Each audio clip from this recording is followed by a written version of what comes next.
Pete, there is a super fun, breezy topic that's been on my mind recently, and I'd love for you to weigh in on it. Okay. This means good podcasting. Yep. You can hear the trap being set. Let me start you by just asking you a few questions. Okay. Pete, how do you feel about dogs? God, I love dogs. I love dogs. Right? Yeah. Excellent. Big dog fan.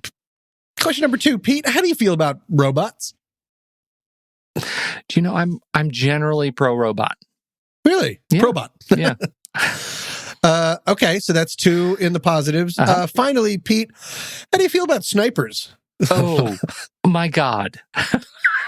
What? Do you already know what I'm talking about? Are you talking about robot sniper dogs? Boom! Robot sniper dogs. Ladies and gentlemen, I just shared. If you're on the live stream, you can see it, and we'll put it in the show notes. In October of this year, this good boy was shown off at the Association of the United States Army Annual Conference. Yes, it is literally a robot sniper dog. Oh my God, look what it's called. Look at the company on the side. Sword. Yes. Sword Defense Systems. This is straight out of a comic book. So dystopian all up and down the block. A gun manufacturer named Sword International, which seems like a really stupid name for a gun maker. Sword. They said the Trigger Factory. That would have been great. Teamed up with Ghost Robotics to produce this monstrosity, naming it Spur. Good boy. Or Special Purpose Unmanned Rifle. They shared a pic on their Twitter with the caption, quote, keeping our special ops teams armed with the latest lethality innovation. Lethality? Lethality innovation? I don't think any of that is how language works. Spur, that good boy, is the latest development of lethal autonomous weapon systems or laws. Good news, though, Pete. Currently, U.S. policy has a very strong prohibition on the development or deployment of all laws. JK, I looked it up. Currently, U.S. policy does not prohibit the development or deployment of laws anywhere. They have a bunch of rules where they say, well, it has to be reasonably controlled by a human without defining any of those words. Human, we got. Wow. Reasonable, no. And it also makes it very clear that no one has to have their finger on the trigger. The machine can take care of that. They just sort of have to be around in the tent. Wow. How do you feel about this? I mean, he's straight up adorable and straight up from Black Mirror. There is an inset of the version of this from Black Mirror on this image that you just said. Correct. Because they're saying, wonder where we got the idea. Yeah, it looks from an episode about how a bunch of robots that we lost track of are still roaming around the world, killing people that they're not supposed to. They took Black Mirror, which didn't have a giant cannon on the end of it, and they didn't need it. More horrifying.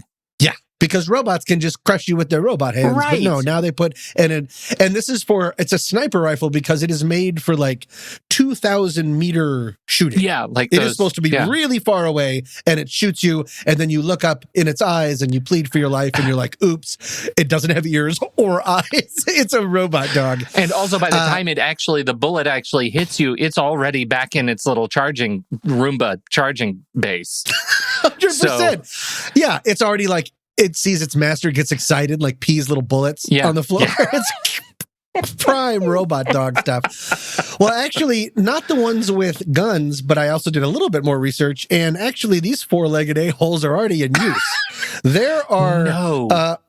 last year, the 325th Security Forces Squadron at Tyndall Air Force Base became the first unit in the Department of Defense to use quadrupedal robots in regular operations. It uses them to patrol the base's perimeter with lethal possibilities. And that sounds pretty good, right, Pete? There's nothing good about that. Why? Your jokes are not getting well. No. Do you know why it really doesn't sound good? Do you know where Tyndall Air Force Base is, Pete? Is it by your house? It's in Florida. We have lethal robot dogs in Florida. What could possibly go right? It's in Florida. It's the best part, of course, Florida. Because they were like, the soldiers don't want to march around in the swamp.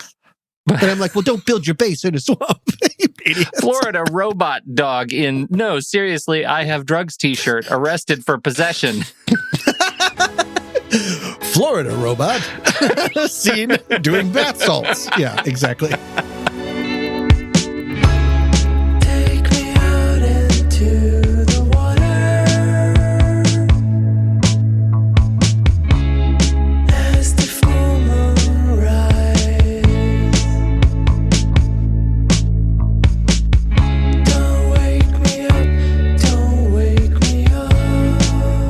Welcome to What's That Smell? A sometimes funny podcast about humans and their anxieties. I'm Pete Wright. And I'm Tommy Metz III. And each and every week, we drag one of our deepest, darkest anxieties into the light to share it, learn about it, and hopefully laugh about it with all of you. Reach out. Just visit whatsthatsmell.net, press the button that says, I want to share my anxiety with the world and have it laughed about, and we'll do exactly that. We will do that. You just visit, again, whatsthatsmell.net, push the button that says, laugh with my anxieties, and we will do it. And with that, I will go first.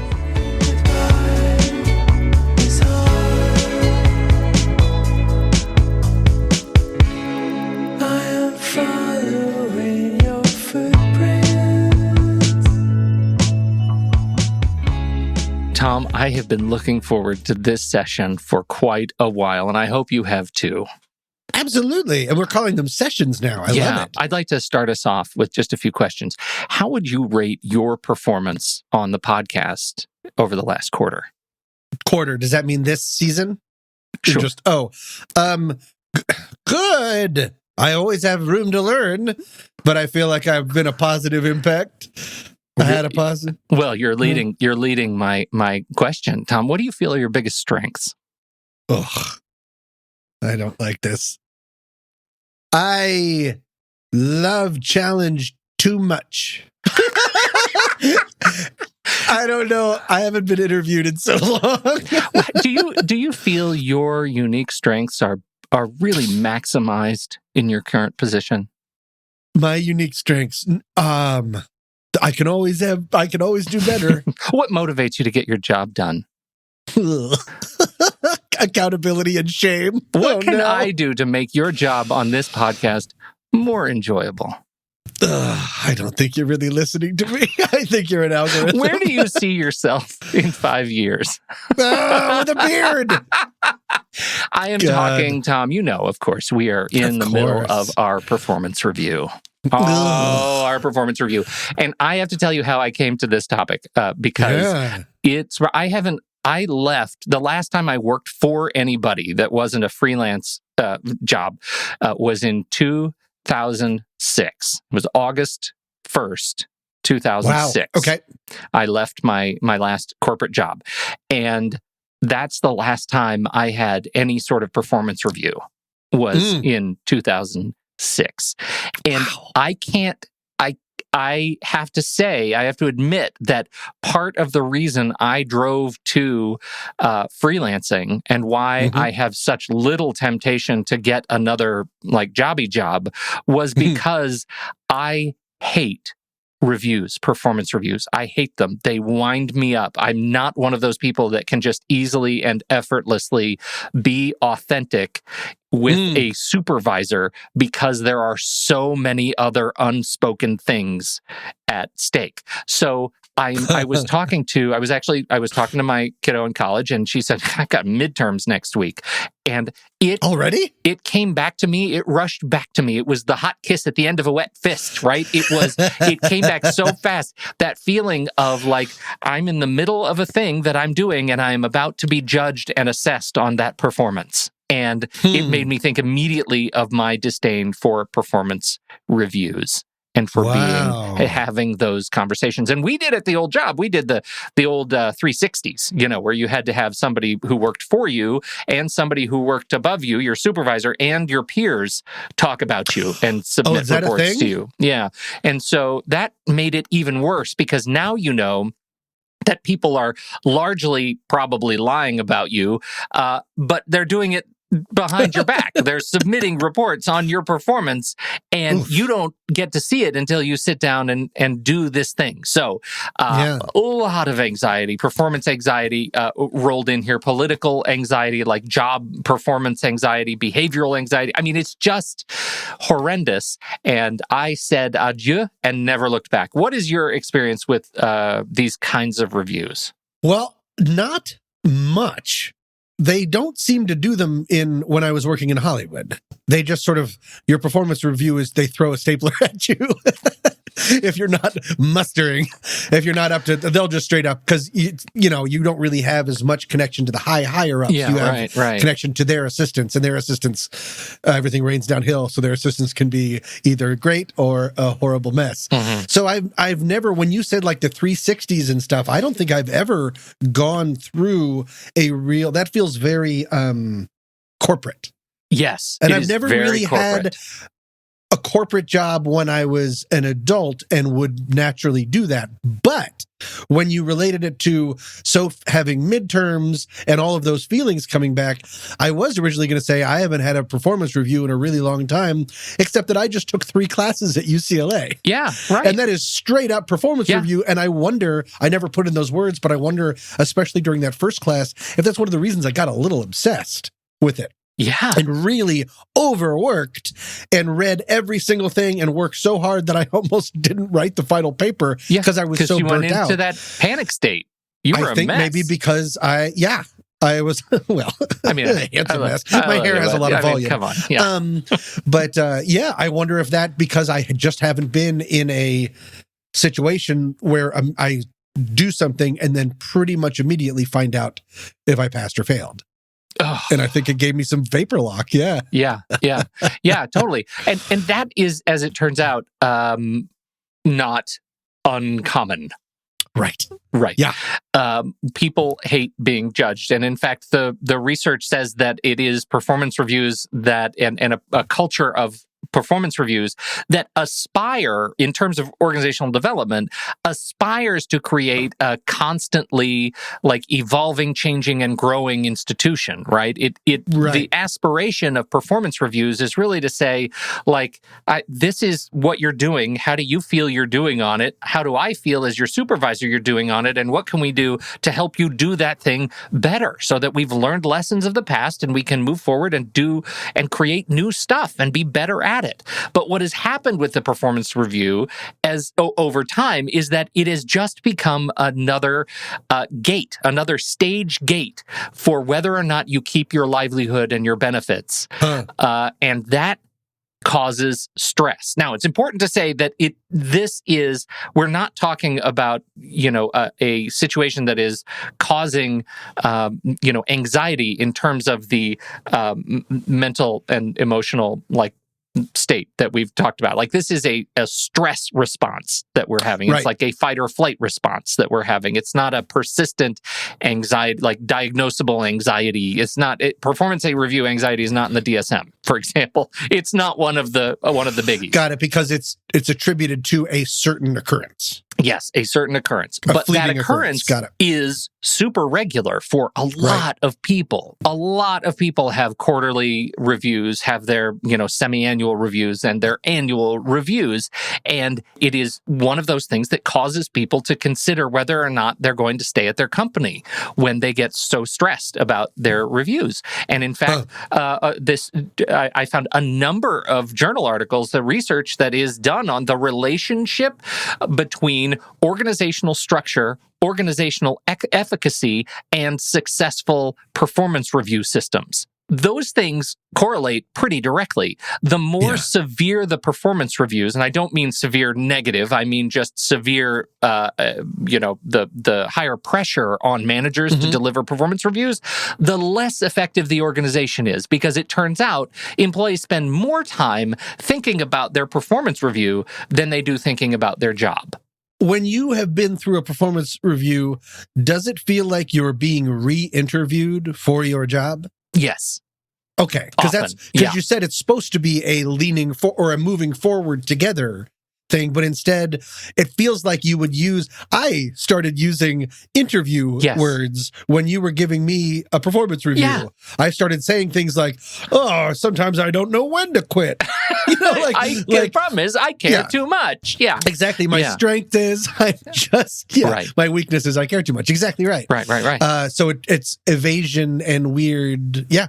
Well, and here's the piece that's gotten worse since I left the world of the workaday buckle shuffle is that it has become more and more automated. right? So your performance, it can be, in some institutions, can be measured against electronic variables that you don't necessarily have direct control over. They're just things like, calls per hour, or, length of time somebody is waiting at a window, or, whatever. These things that are just sort of cold measurements that don't take into account some of the more human things that might make you a great employee. And it stresses you out to have this stuff that's mushy that you feel strongly about measured against the cold data. Cold hard, right. Yeah. I just recently found out I was in line at a fast food place, and there was a car in front of me, and they left. And before I pulled up, they threw the employees that were inside the restaurant. Okay. It was like a Wendy's. They threw a weight that was tied to a string out on the ground in front of them, and then pulled it back up. And I said, "What was that?" when I pulled up, and they said, "Oh, don't worry about it." I looked it up online. What they're doing is corporate is able to see how long it takes each car before they are served. And they're judged by that, not letting anything get in the way of the ice cream machine is broken or anything like that. So what they do is they reach their quota, this one place, and apparently a lot of places do it. They reach their quota by faking a car showing up, because then the time goes way down and it seems like they're super speedy. I just bring that up because that's an example of having to outwit robots. Yes. Humans having to outwit robots with trays connected to rope. That seems inhuman. It does seem inhuman. And again, going back to this organizational design perspective, it is important for managers to see that stuff in action, to see what measures have meant for employee work and again, effectiveness, right? Yeah. It takes more time to think of that cockamamie Rube Goldberg thing to disrupt the robot than it does to just continue to do a great job. Right.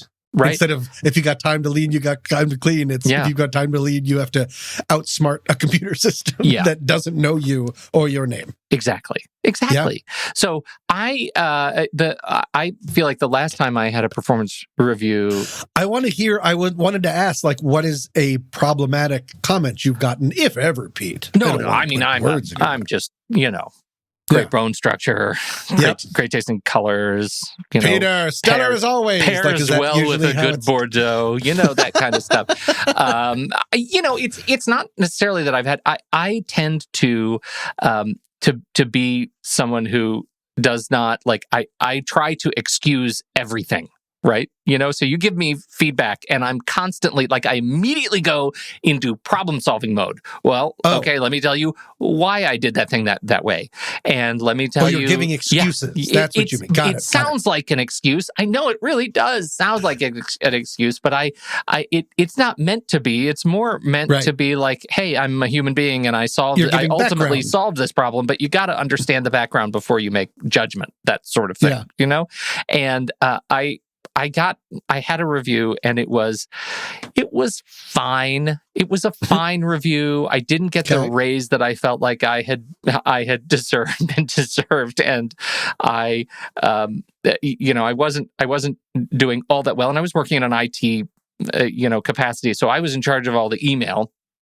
And after the review, which was fine, there's no real story about the review, but I was so pent up about the whole experience. And I felt like after the review, I was looking at every possible way for me to contribute in a way that was positive, that my boss, who had just given me the review, we walk out into the hallway, a couple of minutes go by, chit-chatting with some other staff members, and she says, "Oh, we got this new employee.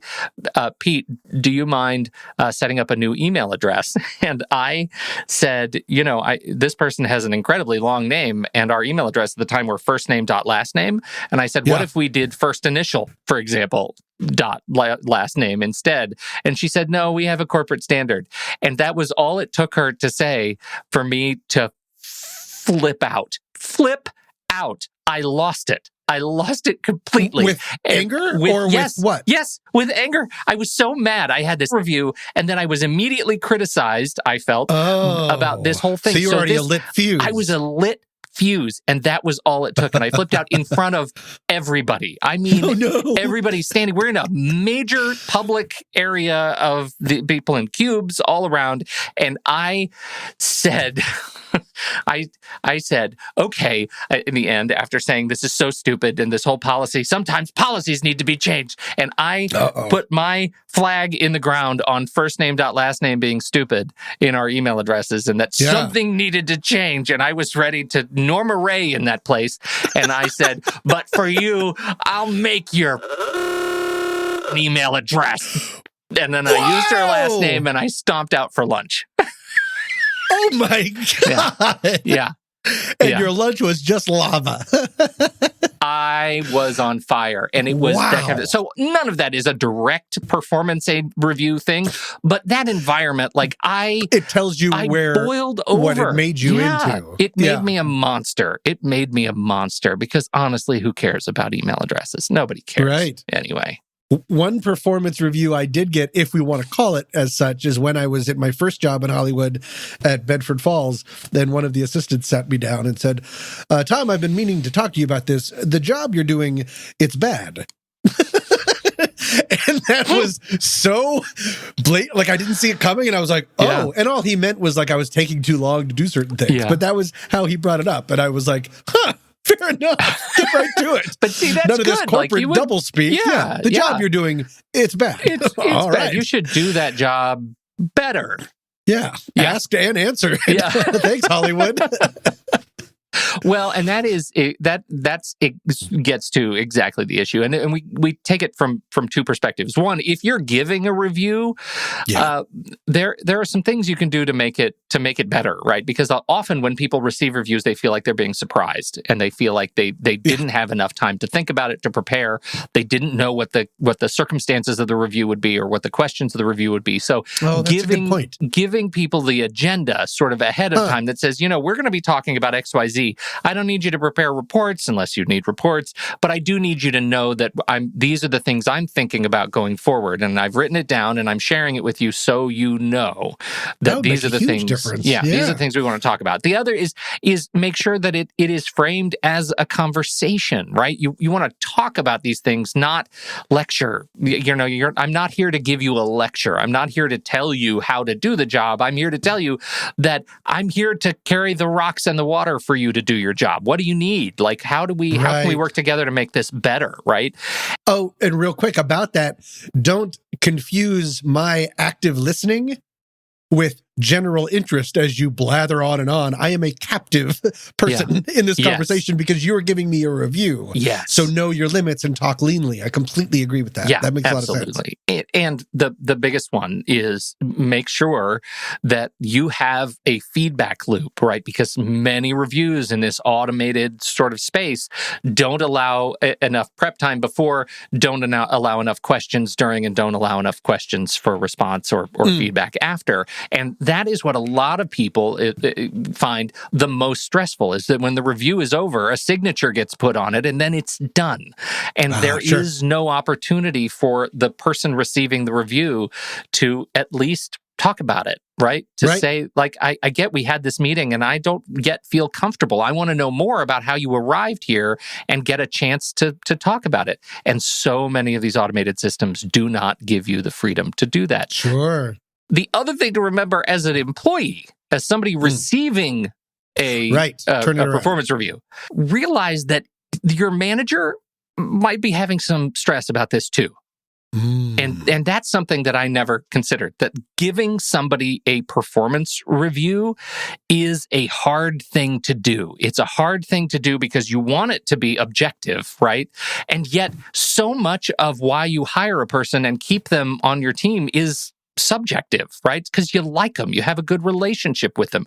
And those two things can get really squishy in corporate reviews. And so, it's kind of, on the employee to come in and be open and willing to accept feedback and to share willingly and openly. It is a space that can be vulnerable, and you get better at it the more you have, or you could just be like me and give up and go freelance so you never have to deal with it again.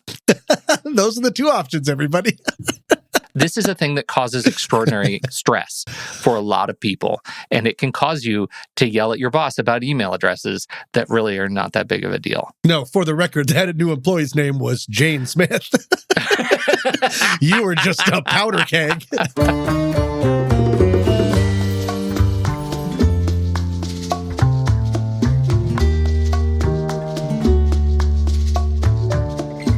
If there's one state in the United States that boasts the lion's share of entertainment, it's Florida.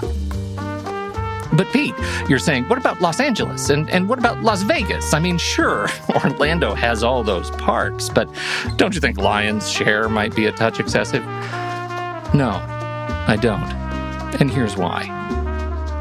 Florida man charged with assault with a deadly weapon after throwing alligator through Wendy's drive-thru window. Florida man suspected of using private plane to draw giant radar penis. Florida man in "No, seriously, I have drugs" t-shirt arrested for possession of drugs. Florida man plans to join thousands of gun owners to shoot down Hurricane Irma.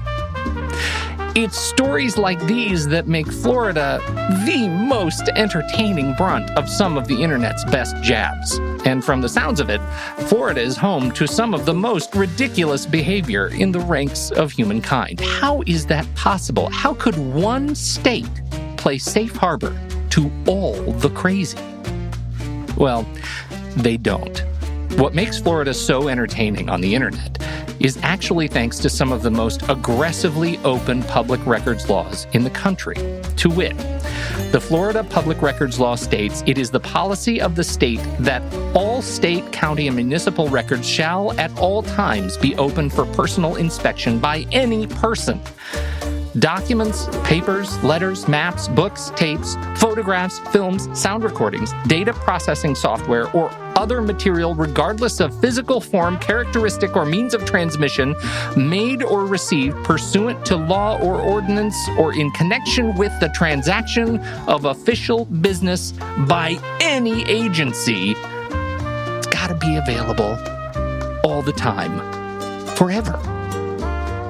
That's crazy. And it might sound like a bunch of legal mumbo-jumbo here, but to local newsrooms in Florida, these completely public arrest records make local crime shenanigans the absolute red meat of that post-sports e-block. I mean, the stories write themselves. But, let's not get too hasty when we pile on the Sunshine State. Their records laws are a model for open records advocates, and the same transparency that brings us the Florida man meme might just be coming for you, Ohio. Norwalk man claims dog shot itself in the face. Or you, Washington. Nude Seattle man stabs second nude man on sidewalk. Don't worry, Florida. We're looking out for you. But who's looking out for us? It's the What's That Smell Panic Pals, that's who. And you could become a Panic Pal too by visiting whatsthatsmell.net and signing up today. For just $35, you're supporting the production of Season 6 of this show.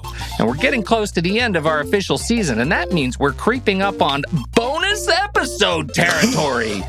And if you're not a Panic Pal, you're going to miss them. You're going to miss having your very own podcast feed of all our shows. You're going to miss the stickers and coupons. You'll miss the certificate of best friendship. You don't want to be the Florida man who misses all the podcast perks because they didn't sign up in time. You want to be the Angelino who got everything coming to them by becoming a Panic Pal today. Visit whatsthatsmell.net to learn more. Pete, I have a harrowing question for you. Oh, Tom. It's not. I'm just trying to desperately use the word harrowing in every single episode. What do all these words have in common? And you can just yell out when you think you know it, okay? Mm-hmm. Hinge. Mm-hmm. Happen. Mm-hmm. League. Her. Ooh. Nothing Clover. So far. Plant. Bumble. No, God, what are we doing right now? J-Date? All right. I'm going to go ahead and answer it. They're all dating apps, and all dating apps I've never heard of. Are you serious? Those are all dating apps? That is just some of them. And Pete, it's time to swipe right on a listener submission. Are you ready? Here we go. I'm filled with anger right now. Why? We like our listeners. Do you know how emotion works? I just... God, am I hungry? Keep going. All right. Dear Pete and Tommy, my twin sister and I have been avid listeners from the beginning of WTS. I first heard about your podcast from my sister, who found it from Taking Control, when I was newly diagnosed with GAD, or generalized anxiety disorder. And I cannot tell you how helpful it was for us to listen to y'all openly and vulnerably talk about your anxieties and laugh about it. Packing and bathroom anxieties. Hello. We have often talked about wanting to be best friends with y'all, and we now cherish our certificates of best friendship as Panic Pals. I am writing in to talk about a new riff on an old anxiety. I think we have all experienced a fear of rejection in dating, but what was routine has now been exacerbated, in my opinion, by the introduction of app dating, which now feels like the only way to meet potential partners. At first, I feared I wouldn't get any matches, and then when I did get matches, I worried I wouldn't find anyone I felt a connection with. I was active on the app for a couple weeks and then have since not engaged with the app over the past year. This is in part due to the fact that my matches would ghost me after 1 or 2 days of messaging, and it made me think, what are we even doing here?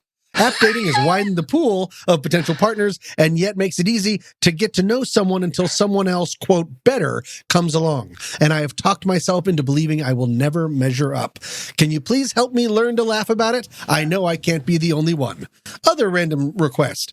Since you know each other from a cappella in college, could you all sing a song for us? Sincerely, Eminem. Thank you so much for submitting, Ems. First and foremost, no. So, okay. You keep talking. I'm searching for a resource. Why are you searching for something during my segment? Shh. I mean, I'm sure it's good. I'm sure you're going to do fine. You don't need me for most of what you do on the show. Online dating, Pete. It's the double-edged sword that can hit us right in the shivers. Because on one hand, it takes away some of the traditional anxiety found in old-fashioned blind dates. But on the other, it adds a whole lot of other stuff to get nervous about. Now, Pete, because of the length of your relationship with the lovely Kira, can I safely assume you've never used online dating? Yes. Or am I... Yeah, I've never done it. Never done it. Do you have thoughts about it nonetheless? Do you have just general, when you think of online dating, what you think about? Well, I'm terrified. I'm truly terrified of it. Like, I don't know what to do because I'm pretty clumsy. I mean, I'm an acquired taste. You're a real gazpacho. I've never been a guy who like has an easy sort of, there are people who just make it effortless, who go into places like, and they just have no problem at all finding someone, starting up a conversation, and that leading to something more. For me, it takes multiple, repetition. You got to repeat the signal in order to kind of find, there's something of substance under there. You mean you have to keep trying to converse with the same person, or converse with many people trying to find the one? With the same person. With the same person. Many people. No, then I just discussed many people. Discussed? I mean, think about how I ended up with my wife. Like it took a whole year, our entire 7th grade year, for her to realize that I was somebody even remotely interesting. And then 8th grade, we actually dated and were first kisses. That was 8th grade. And then we went to different high schools, colleges, everything. And we came back together. I had gotten back from Korea and ended in Portland. She had gotten back from Russia and ended up in Seattle. And we met each other again by email and formed a relationship by email. I don't think I ever knew the full story of you guys. It may seem like I just lied, because actually I was in San Francisco and she was in Portland. Seattle didn't enter into it. Her sister was in Seattle, but I wasn't in conversation with her at all.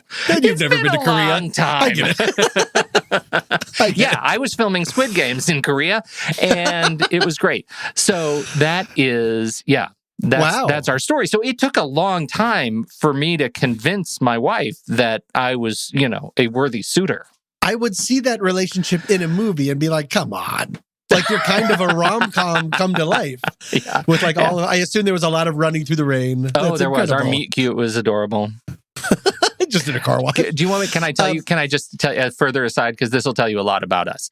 So right. I had been on vacation with my parents, and I horribly twisted my foot, and I was on crutches, and that was the first time I met Kira in person. I met her I was traveling for work to Portland, and she came to my hotel to meet me, and I was on crutches. And at the end of the night, I said, I got to put my foot up. And I said, because it's a horrible bruise and it was big, puffy. And I said, do you want to touch it? And she said, yeah. Then you knew. I knew. You knew. Sometimes you know. You know. Well, what's the opposite of a meet cute? My personal story, I can just make it go really quick. I've always been very hesitant to use it, and then I started using it and went on a date and was dating some people, and it was going great, and then pandemic at the end. And the one that I was using was OkCupid. And I picked that just because my good friends Darnell and Lauren met on it. They met over OkCupid, and then I later officiated their marriage. So it was quite a success story. So out of the blizzard of them, and I knew I didn't want to go on Match or Tinder because that seemed like a real meat factory. Meat factory, not a phrase. Meat market, that's the one. Called meat markets, meat factories. Okay, so wait, let's go back. Now, M&M, thank you again for submitting, and you were 100% not alone. I found something that I thought was really interesting, Pete, and I wanted to know your opinion on it. God, yes. This is a study released earlier this year in a journal catchily named Cyber-Psychology, Behavior and Social Networking, or they interviewed a whole bunch of people that, and they found that people suffering from anxiety or depression use dating apps a ton more than those that don't, but are also less likely to actually initiate actual contact with a match. Yes. And that hit me. I mean, that makes sense. But in other words, it feels like people with anxiety are subjecting themselves to all the negative effects of these apps while missing out on the benefits that could be offered. We're showing up for the anxiety and staying for the anxiety. Let me just ask though. Let me just ask about this. Okay. Do you think that has something to do with the nature of online like people who consider this online kind of eroticism, like it's a second cousin to porn, like just the act of engaging in some sort of like potential relationship is titillating in some way, and so they do it a lot just because it, but they're not really serious about it.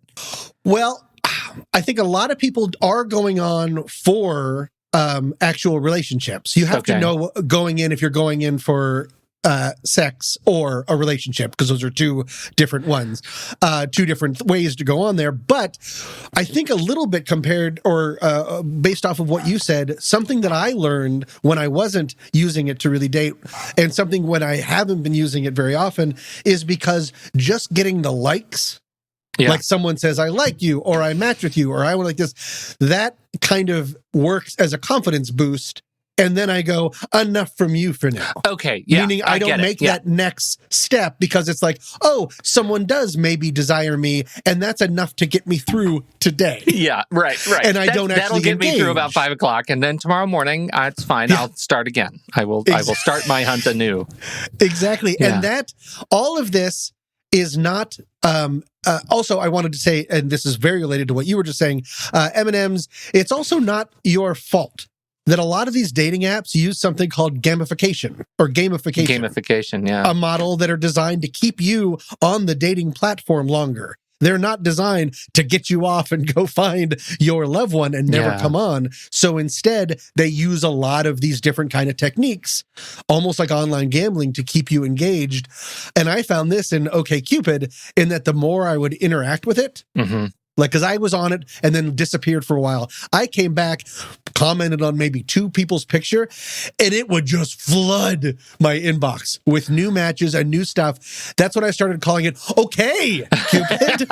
That was my hilarious joke. Okay, Cupid, Jesus. Because it would just throw so much at me. Of course. And that's part of the gamification of it. That it wants to keep you very, very engaged. And all of this, and in addition, all these likes and people, all these likes, I don't want to make it sound like I was a real catch. And I'm sure most of these were bots. But I was taking the lights as a confidence boost, and that was not making me go through the next step. Wait a minute. They're all bots? They're bots? What do you mean by that? You think are they on OkCupid? They're bots? I don't know about OkCupid, but we know for a fact that there's a lot of bots on these other ones. Famously on AshleyMadison.com, my favorite that website. One I know, yeah. Yeah, I mean, not that Madison I know. Tell me about it. I've never heard of this before. Thank you. AshleyMadison.com got hacked and a lot of information got released. What Ashley Madison is it's trying to simplify affairs. Well, it's not just right. it's not just sex. It's sex with people that are already married, and it's supposed to be a real shh. I think that's the logo. Is someone going somebody whispering and like God shaking his head in the background. And they got hacked, and what came out is that that it's mostly bots pretending to be women, because there are 900,000 dudes looking for that, and one lady named Charlotte, and she got taken right away, and all the rest of them are just they're gamifying it and getting you to think that there's a whole bunch of people. Isn't that really like Second Life? I mean, come on. Did you ever do Second Life? No, but it's like a Sims nightmare. Yes, yeah, exactly. Yeah, right. So I have some tips about stuff, and I was wondering if you want... Oh, wait, there's one other thing. Have you heard of Eric Goodman? Dr. Eric Goodman. Have I heard of Dr. Eric Goodman? Oh, do you know Dr. Eric Goodman? Well, he's right there in the other room. Dr. Eric, come on in. I've never heard of Dr. Eric Goodman. He wrote a book called Your Anxiety Beast in You. And in it, I just thought this was really interesting. He posits that people with social anxiety use these delays, like the delay that I do of just taking the like and just sort of answering questions but not really engaging, as an attempt at control. Because when we're just connecting through the app, we're in charge of our image, what is said, and the speed of the connection. All these things in real life are incredibly tougher to manage. So we put it off and off and off until that other person inevitably moves on to someone else. Yeah. I bet that makes a ton of sense. Well, and it describes my real life activity, right? And why there's so much anxiety in just dating. Right. Because when you don't have that control, that's why I can imagine dating apps are just a real boon to confidence, because you don't have to face the person after you've said that last stupid thing that you can never take back. You don't have to stare at them in the eyes. But there's another side to that. There's the side of you're also presenting an idealized, kind of like in the performance review or an interview, right. You're presenting an idealized, curated Instagram version of yourself. And if that's still not enough for people, that rejection can hit, unfortunately, a lot harder. Yeah. And that's what a lot of people with anxiety are going through. I have 4 tips that I've heard, because I would like M&Ms to get back on the horse. Yeah. Actually, I would use the dating app Horse. No, that's not a dating app. I would like them to try, because just like I'm going to try to use these tips that I found, because I stopped doing it because of the pandemic. But now I know I will happily use the pandemic, as an excuse to not go back, because there's a lot of anxiety here. But I want to go, that's really how people are meeting each other. Is it really? I mean, that's just it. Because there's no work. Yeah. Nobody's doing, it's just there's all no work online. in bars, and I'm not going to bars to meet people. I also call them bars. I don't know why I say that word. And you don't go to an office to work with somebody that you can get to know over time. Correct. And I probably wouldn't want to date someone that I was working with anyways, because I think I read a card about that being bad at one point. You read a card about that being bad? I don't know. Yeah, I think it was like a sticker. Who writes like a thank you card? My mother. Don't hate anyone at work. Yeah. Don't love where you eat. Don't fish where you eat. Is that exactly? Wait. All right. Go ahead. Here are the tips. Number 1. Don't love where you eat. Number 1, turn off notifications. As alluded to, they deliver the same dopamine hit of getting a text message, which runs the risk of making your brain conflate the superficial, gamified online dating interactions with more meaningful social interactions. I already said that with a lot of less fancy words. But they also say, this is a good one, set time limits too, both on general daily app usage, especially swiping, but also longer term limits that force you to move past those initial superficial stages. So if you make contact and you make a match with someone, give yourself a little bit of a deadline to reach out. Otherwise, it's just so easy to keep pushing it and pushing it.